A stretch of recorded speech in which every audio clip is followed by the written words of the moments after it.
Hello everyone, welcome to the very first episode of Product Stories. Our guest for today's episode is Shubham Bhatt. He's a product designer at Udaan. He's a developer turned designer and someone who has an array of side projects. He's also the creator of All Design Events and UX Proud. I'm your host, Kaushik Murli. You're listening to Product Stories.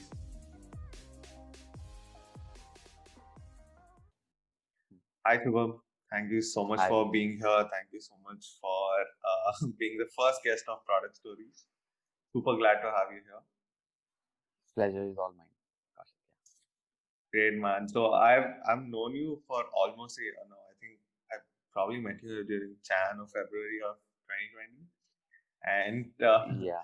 yeah, you've been one person who I always come to with a design problem, come to with a job related problem or something. Right? You're one of those people for me. So I was like it was very easy for me to choose you as a podcast for the podcast. Thank you so much. So Thank you so much. Yeah. super happy to have you here. So I think before I go ahead and talk to you about a lot of things that we have for today's episode, why don't you introduce yourself in your own version to the audience today? Okay. Yeah. Thank you first of all, Kaushik, for having me on this podcast, and great congratulations for just starting out because I think uh, we as designers should bring out these stories. So like super happy for you because you have started out and I'm also super glad about being the first guest of this podcast. And a little about me. So I graduated in 2018 and I worked as a developer, a front-end developer in a US-based startup. And later on, I figured out that maybe development is something that I do like habitually, but it's not something that I would want to continue as a profession. So I quit my job and then I transitioned to design. And it's been 1.5 years I've been with Udaan as a product designer. And yes, and this is something that I do as a full-time profession now. And I have a couple of side projects which we'll be talking about. And yeah, that's pretty much it. Great, man. So I think something which I want to talk about particularly is how you transition from being a developer to being a designer. It is literally falls apart, especially the kind of people we are as developers and designers. Uh, Hmm. it's very different. I really want to know the story behind how that happened. How did you take that leap of quitting your job and deciding that hey, I want to become a designer. Ah, okay, I think like this story backtracks to my college days. So what happens was that I used to do some bit of like illustrations and all of that in my first year. So like I think most of us who are into product design and who are like kind of self-taught have started this way only. It's just kind of a very similar story, and you'll hear it about every now and then from every engineer turned designer. So what happened was that I used to do a lot of not a lot of illustration, but yeah, I used to use Illustrator basically. So then my senior got to know about it, and you know about these college fests, right? And they need someone to make those banners and all of that, like big ass Yeah, banners to put I on think office most buildings. designers in India started out by making posters or Yeah, banners for exactly. their college fest. Yeah. So then how it all like officially started. So I used to make banners and all of that. And later on, I used to head the e-cell entrepreneurship cell of my college. So then we used to do a lot of social media promotions about our e-cell and a lot of websites and all of that. And there also I dabbled into because since I belong to computer science background, I also dabbled into front end development because when my peers with whom I used to work on backend and they used to hate front end coding because it's the CSS part is not that fancy, right? So I had to go through it, and that's how I got into development as well. But I never used to you know consider it as a full time profession. Apart from that, I wanted to have something of my own. That's a later part of the story. So after that, like college placements happened, and I got placement in a US based startup, and I came to Bangalore. Over there, I used to work in the flagship product of the company, and but there was no UX designer. So what we used to do, all the engineers used to come together and decide the flow and all of that. And I used to like that particular process a lot, where you has to like put a bit of wireframes and all of that. And that's how I got to know about UX. That's something called UX as well. And one of the biggest thing that helped me in my journey to transition was design events. So I remember it was in July sometime, the first year in Bangalore, and I went to an event that was hosted by Indie Folio and Lollipop. That's a design studio, right? Yeah. So I think like the founder of Lollipop Design Studio came, and he gave me the first design definition, and he said, and that has stuck with me so far as well. It's like design is what is, like, he asked what is design, and he gave a beautiful answer to that. Design is a beautiful solution to that, right? And that's how I started going to a lot of events, and I started learning with a lot of people around me. And that's why the main thing is that design events has contributed a lot in my transition. And then I kind of went into 11, 12 design events that year, physical events. Back then it used to be physical events, like unlike these times. And then one day it was like, I was like, okay, enough. I cannot do this development job, because I asked this question to myself, that okay, where do you see yourself in the next 3 years? So the answer wasn't development. So I wasn't sure like what to do. So I quit my job and like took a 3 months break to figure out what I need to do. I initially like came out to do some startup of my own, of a blogging based startup or information based startup. But then it didn't turned out well. So I thought of like, okay, let's dabble deep into design and all of that. And that's how I applied to a lot of companies, and then Udaan happened. So that's how I transitioned to design, basically. Yeah, speaking of blogs, so you used to run a blog called as UX Sprout, right? So Yeah, I think like the audience would love to hear about that as yeah. So it's still active. I don't write a lot, quite a lot, but it's still active. I write occasionally, but maybe next year I'll become active over there again. well. Um, New Year resolution. yeah, New Year resolution. So that's a very interesting story as well. So when you're making a career transition, right, you need to validate, and you need to uh, take your risk, calculate. You have to calculate your risk as well, right? So I wasn't sure that if design is my calling or not. So what I thought was, let's make a blog, and if ever that fascinates me, I'll keep on doing it, right? So I started this blog, and that went on for 1 year, and I wasn't like, it wasn't a burden to me at all. So I thought that that's my calling, and that's where, because like in UX Sprout, what I used to do, back in 2018, I used to do interviews,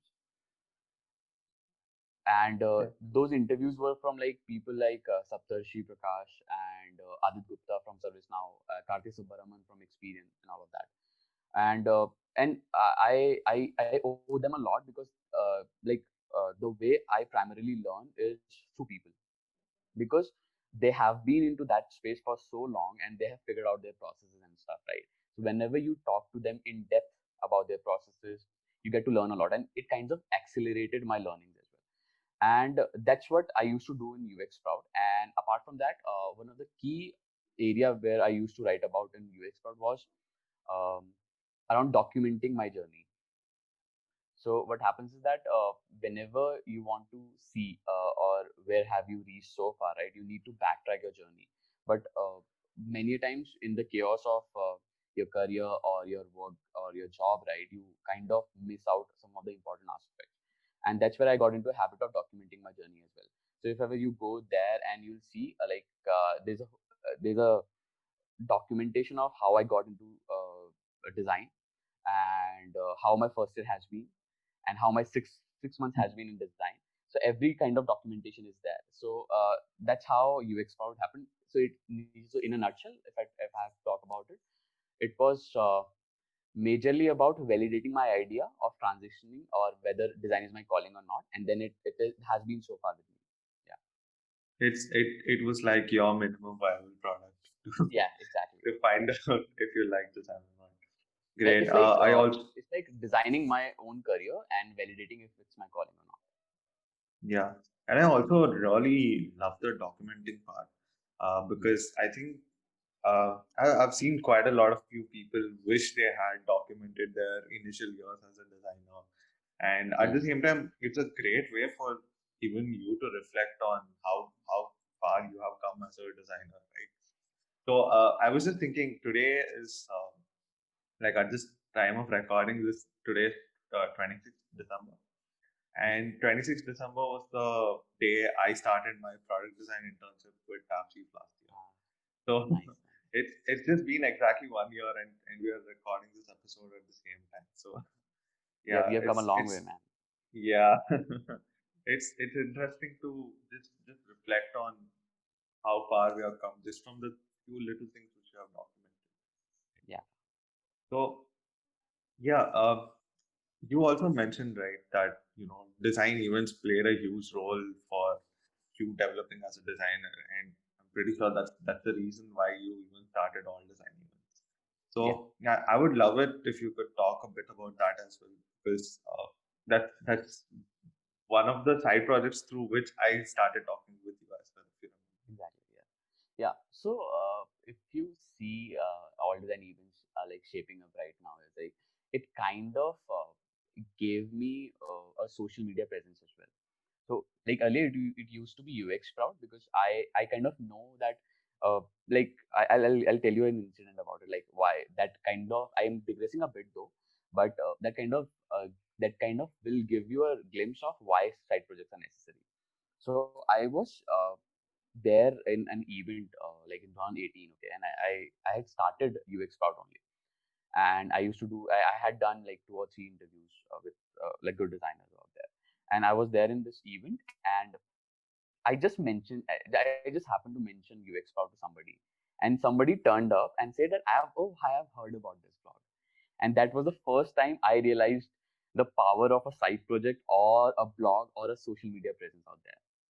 That okay, even if you cannot reach someone physically, your product can, right? So that's like, yeah, I digress a bit, but I would want to like stress upon this fact that okay, so these kind of projects, side projects work.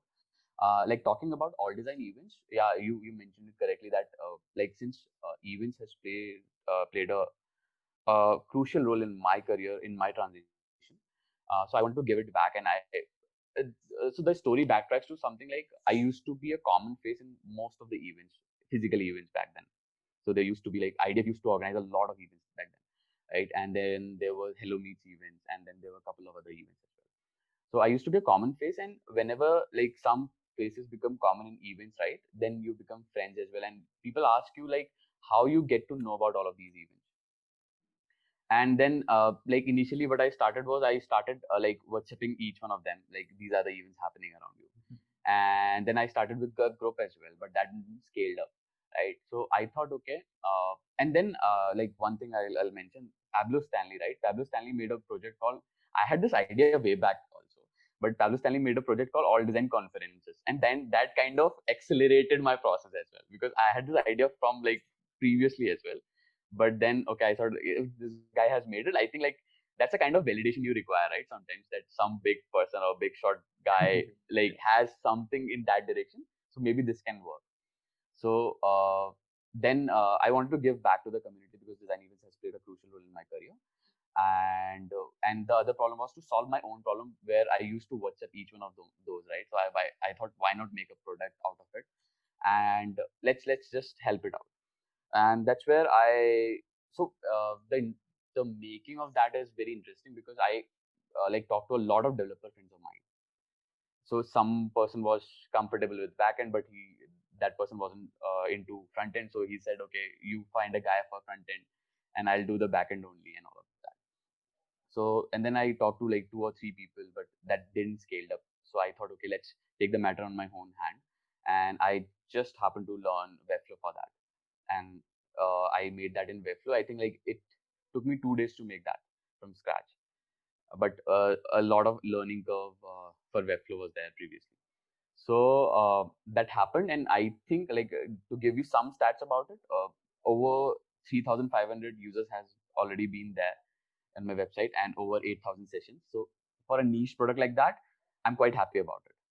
Though I could have scaled it better, but like the journey so far has been nice about all design events.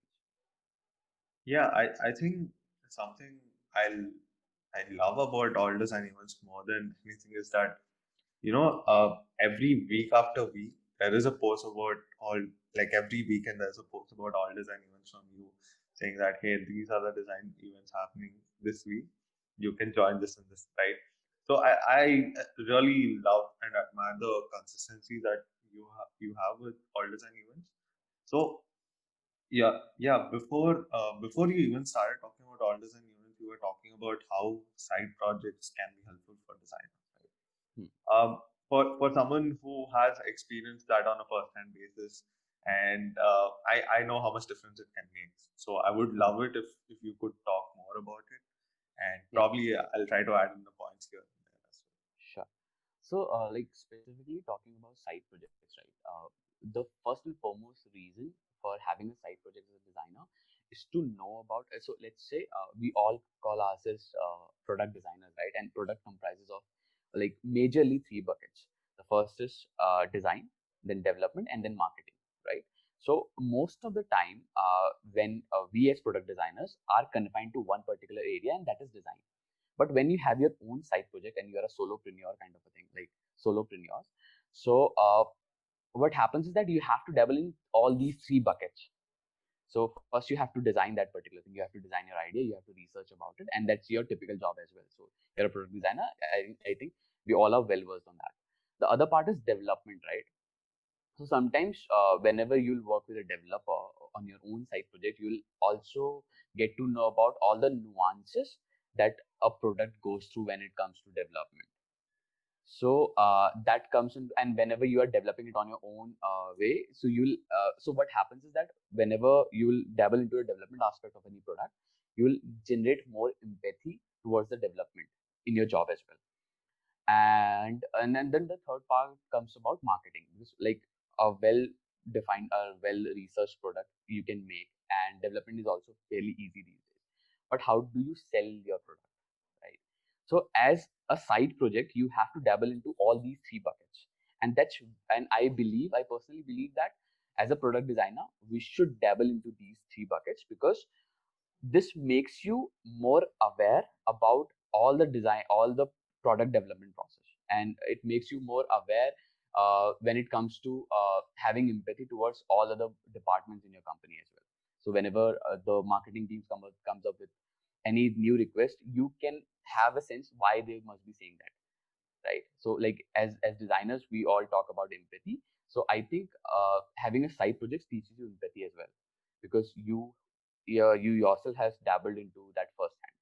And the other subset, or like a subordinate of that, is your social media presence. So we all must have heard about this personal brand thing, well. Person right? branding, So yes. personal brand can be done via two ways. The first one is by talking. You can okay, if ever you share like I'll tell you one way. I'm not in no offense to anybody. The first thing that you can do is to share a lot of quotes, motivational quotes on LinkedIn, or share some trending news on LinkedIn, and you can garner views. Or you can say, okay, which gang you are in, Figma, like, or or let's say sketch, Clickbait post. comment on all of that, and then that way, yeah, clickbait post, and that's how you can build your personal brand.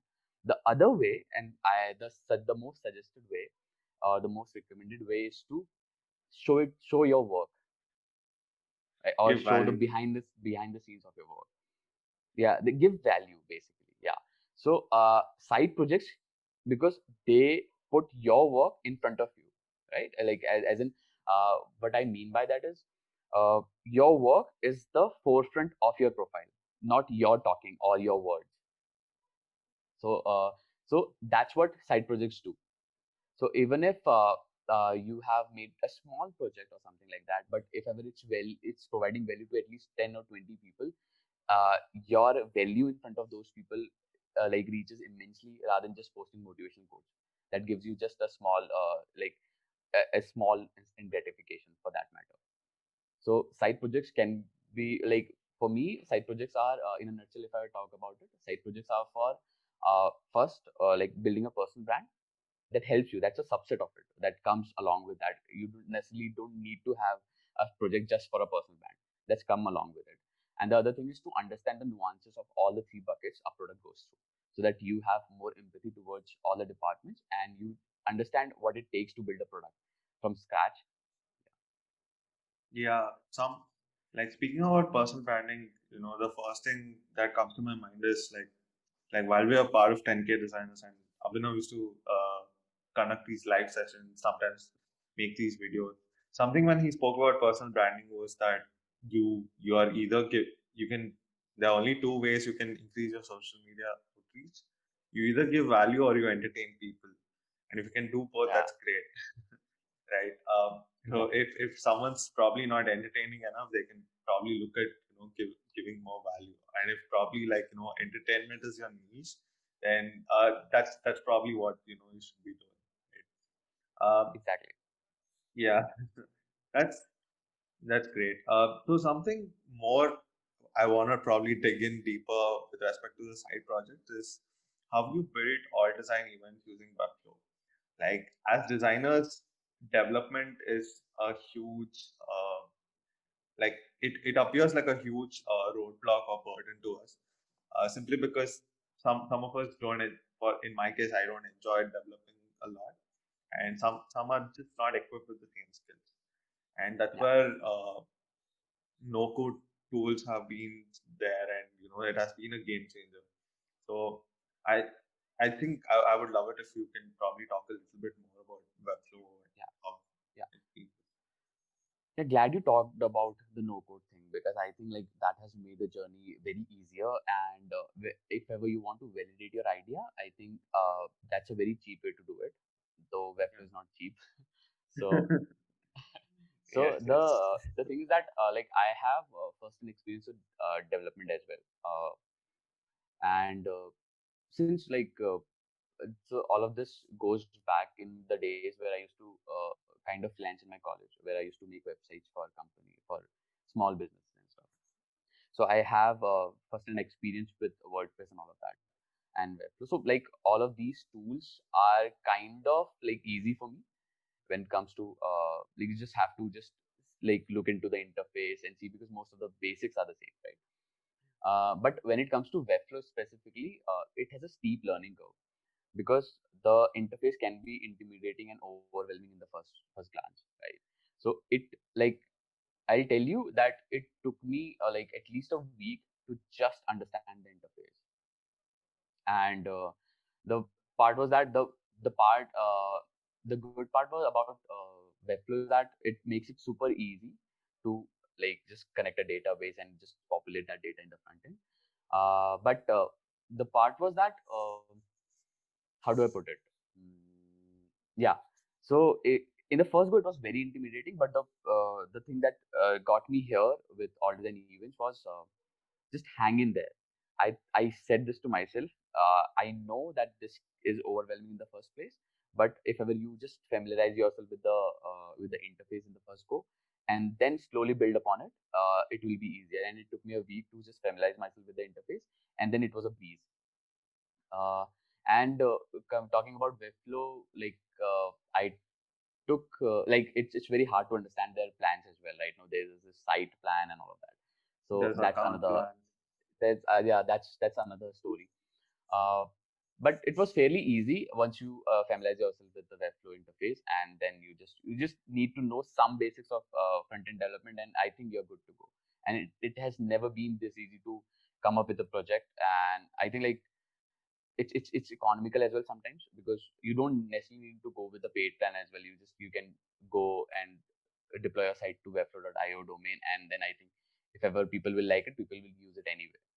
So then later on you can decide on it, right? So it's kind of fairly easy with Webflow these days. Yeah, and I think something another thing important about Webflow is that there is Webflow University, which is like Yeah, a really well curated, sometimes even entertaining form of tutorials just for yeah, Webflow. exactly. And they're So not, the fact that they're not very long as well, like there's a short bite form of content that makes it easy to consume and just get started. This is like good enough to get started on this. So yeah, and I think one more thing about Webflow is that it almost tries to reflect very similar to the HTML and CSS, right? So yeah, I think a little bit of familiarity with it with HTML and CSS makes Webflow like super easy. But if someone's a designer and you know someone who's a designer with like zero coding background or like have no clue about it, I think it can be slightly intimidating because for me, yeah, so at like around the same time this year, like you know, around sometime Jan or Feb, we were building these landing pages in Tapchief. Right. As an intern, I was like you know I used to work on those things, and we used to build those landing pages in Webflow, which made like you know which you know brought showed me the whole world of Webflow, the whole world of no code. Until then, I had no clue that you know something like this even existed. I had never heard of the word no code itself. Until then, all I had heard was Squarespace, Wix, and a couple of other ones which did not give you that kind of design flexibility that you would want as a those are designer. just like visual editors. That's it. Yeah, exactly. This gives you a lot more control over the HTML and CSS aspect of it. And at the same time, it also had CMS plan, so Yeah, which is a whole another world in itself. yeah. One thing I would like to add over here is like for anyone, this is the takeaway of this year for me, was that like since I know a bit of front end as well, right? So I have kind of fair idea how my designs will get developed, and that makes it easier for you to make designs which can be developed, right? So there's a whole debate about dribble shots, not like not easy to develop and all of that. But as designer, if ever you know how your designs are going to be developed, that makes it fairly easy for you and your counterpart developer who will be working on your designs. So I think like it's nowhere related to the questions you asked and all of that, but I just wanted to bring this out that if ever if you're just beginning in design and you just at least know the basics. It's not necessary that you know how to code and all of that, but know how your designs will get developed, and I think you're good to go. Yeah, Yeah, I was actually gonna ask you that, right? Like there are certain advantages you have when you know when you're a designer who understands development, who hmm. yeah, again as you said, not necessary that you know how to code or you should know how to deploy everything, but rather if you just understand how it works, it goes a long way in you know making your design, making it easier for the engineering team or the development team to work on it. At the same time, when you go through like design reviews, you exactly know what the problem is when you're probably looking at a site and something's not exactly the same as your design. Right? Yeah, So yeah, I'm pretty sure you had like a lot more advantage with respect to coming from a development background to being a designer. So I yeah. would love to hear about it. So like one of the biggest advantages that the developer can't fool me about, like, okay, if ever they're throwing some technical jargons in front of me, I'll be able to catch, okay, so they'll say, okay, this cannot be done in this time frame and all of that, so I might be able to put my point of view as well because I had personal experience with it, right?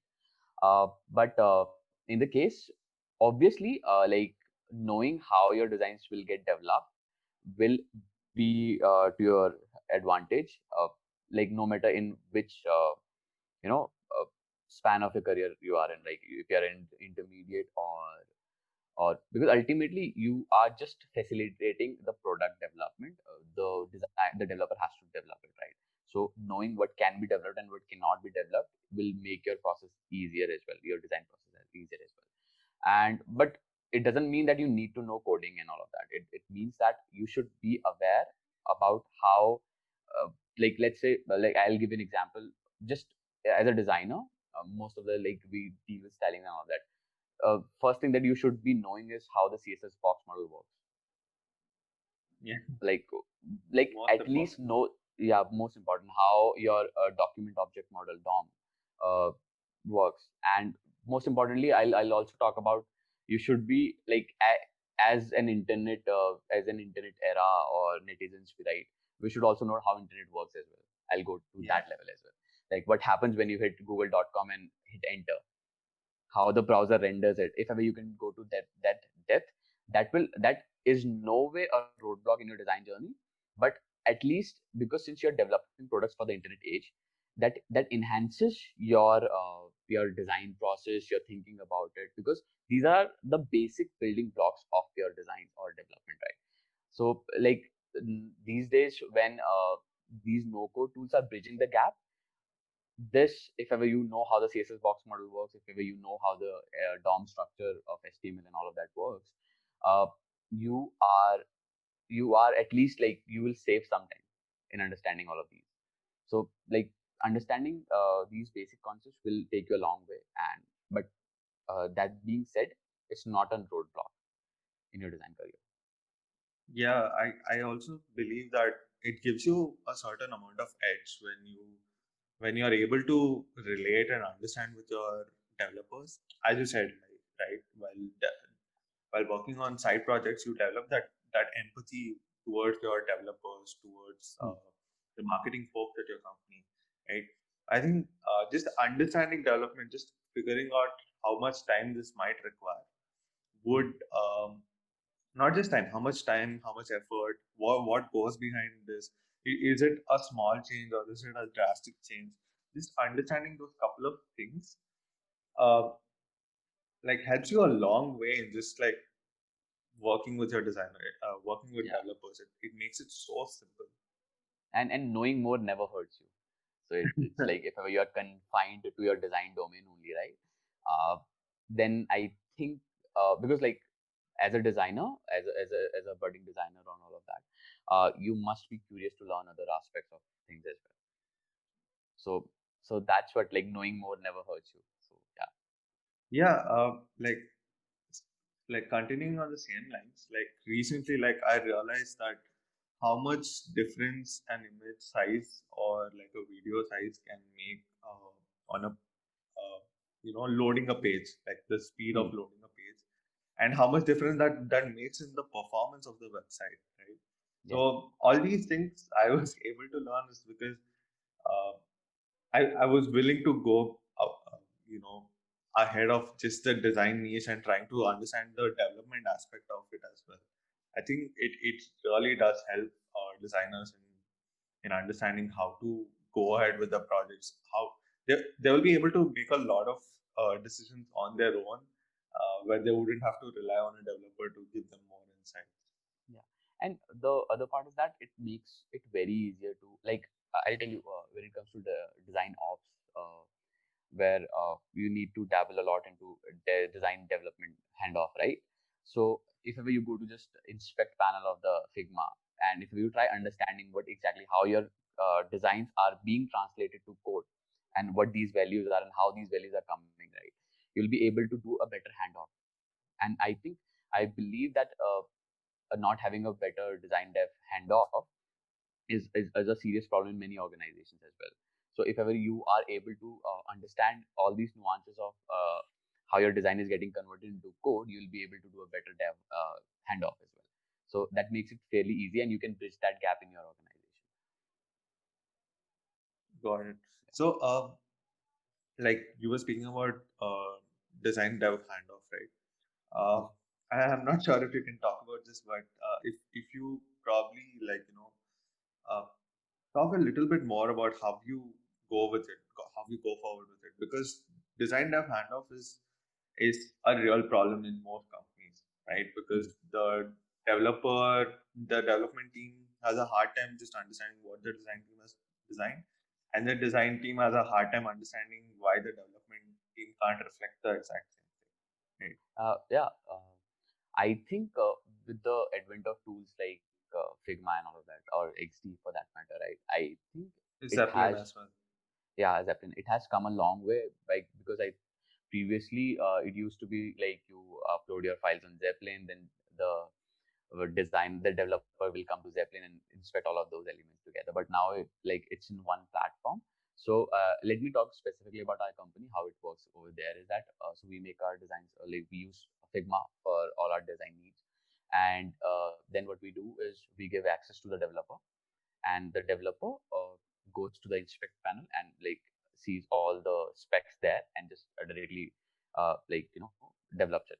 So that's very fairly straightforward, and we haven't encountered any issues so far, and it has been a very smooth process. But I assume, previously we used to use Sketch before I started my design journey, so I'm not sure about how it used to happen back then. I think it used to be like Sketch and then to Zeppelin, and Zeppelin, I think you have the capability to inspect elements over there as well. But these days, it's I think no it's not a brain it's a no brainer when it comes to design dev handoff. It's fairly easy with the tools like Figma and all of that.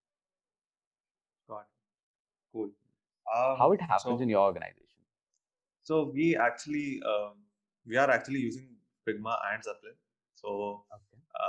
we basically export the Figma frames to Zeppelin, and we give access to the development team to the Zeppelin, because it's a lot more easier to manage a Zeppelin file than to manage a Figma file at the moment.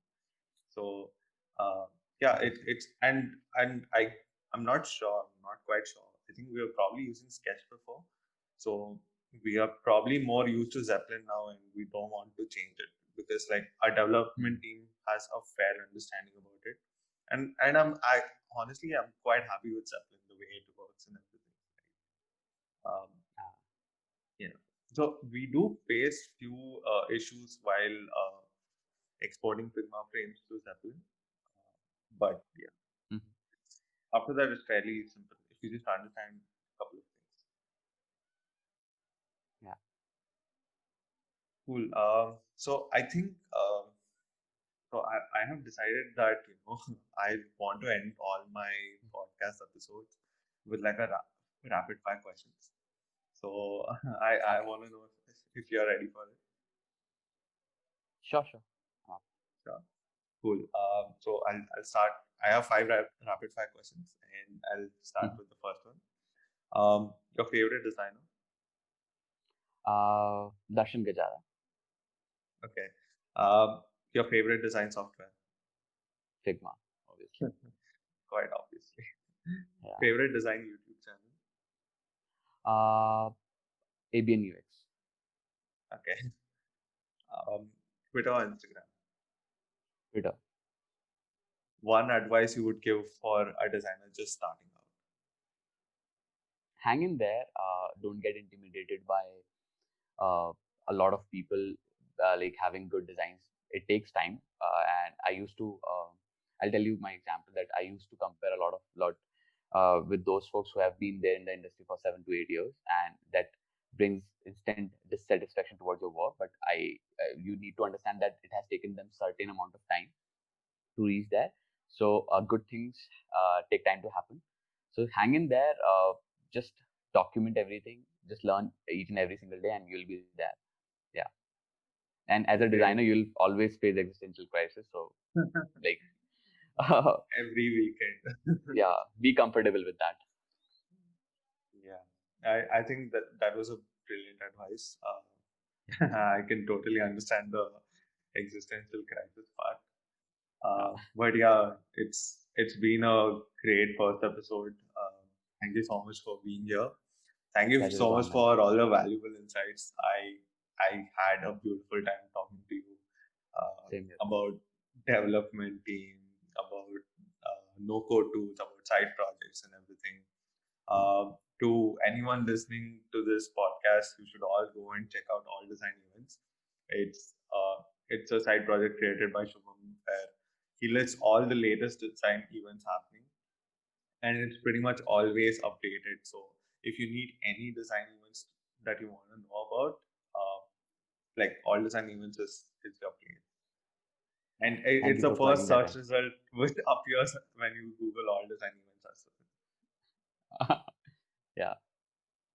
Thank you so well. much. Thank you so much for having me. And I wish you all the success for this podcast, and hope it grows millions and to millions and millions of streams. Yeah, Yeah, great to man. great to have you. Yeah, That's the hope. But I think I enjoy just having conversations with more designers more than any stats or any metrics. Thank you so much for tuning in. Make sure you like, share, and subscribe to Product Stories for more such episodes.